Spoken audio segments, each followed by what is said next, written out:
আসসালামু আলাইকুম। আজকে আমরা দেখব যে উইন্ডোজ 2016 সার্ভারে কিভাবে আমরা RAID 5 কনফিগার করতে পারি। তো RAID 5 কনফিগার করার জন্য আমার তিনটা ডিস্ক প্রয়োজন। তো এখানে আমার একটা ডিস্ক আছে সি ড্রাইভ। তো আমি ডিস্ক ম্যানেজমেন্ট থেকে আবার দেখে নেব যে আমার কয়টা ডিস্ক আছে এখানে। তো এখানে আমার একটা ডিস্কই আছে যেটাতে সি ড্রাইভটা আছে। তো RAID 5 কনফিগার করতে গেলে আমাকে আরও তিনটা হার্ড ডিস্ক অ্যাড করতে হবে। তো আমি যেহেতু ভিএম মেশিনে আছি এজন্য আমি ESXi থেকে তিনটা হার্ড ডিস্ক অ্যাড করব।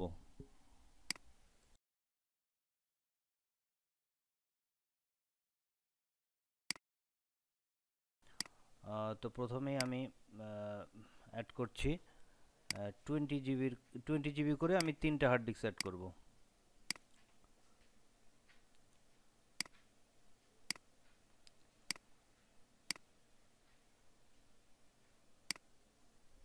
তো তো আমার হার্ড ডিস্ক অ্যাড করা হয়ে গেল। তো আমি এখন ভিএম সার্ভারে গিয়ে আমি চেক করব যে আমার তিনটা হার্ড ডিস্ক অ্যাড হয়েছে কিনা।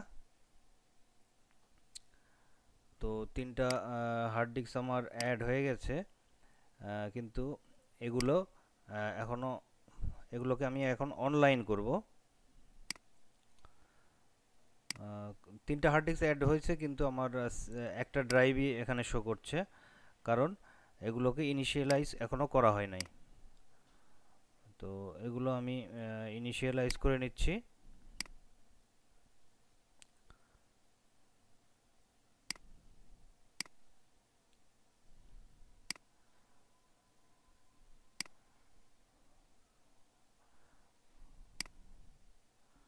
তো আমি MBR অথবা জিপিটি যে কোনো একটাতে রাখতে পারি, আমি জিপিটিতেই রাখলাম।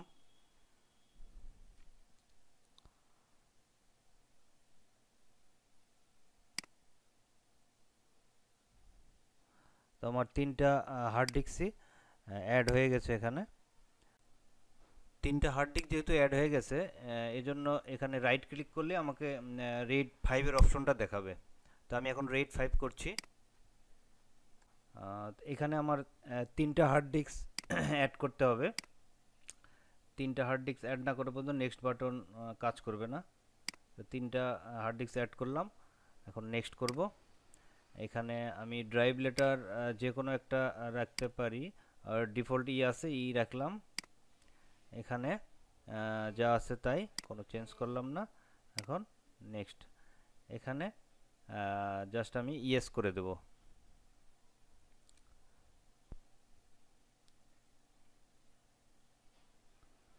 ইয়েস করে দিলাম। ইয়েস করার পরে কালারটা চেঞ্জ হয়ে যাবে এরকম।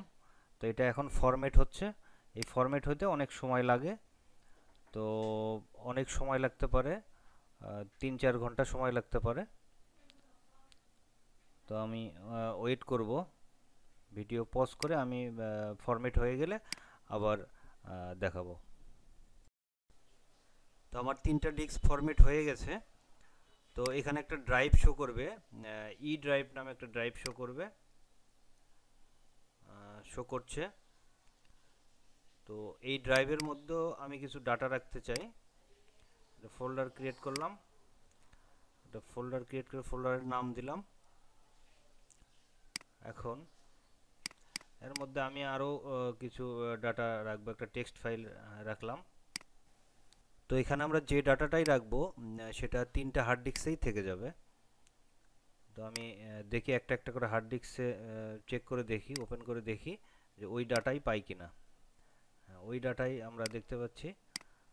সেকেন্ড হার্ড ডিস্কেও দেখব সেম ডাটা। থার্ড হার্ড ডিস্কেও আমরা সেম ডাটাটাই পাবো।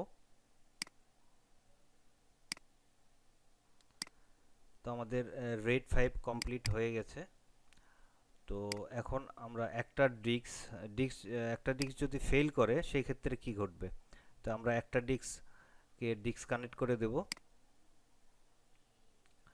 একটা ডিস্ককে আমরা ডিসকানেক্ট করে দিলে ওই ডাটাটা আমরা পাই কিনা সেটা আমরা দেখব। তো আমরা ওই ড্রাইভে যাব, ই ড্রাইভে যাব। তো আমাদের ডাটাটা ঠিক আছে।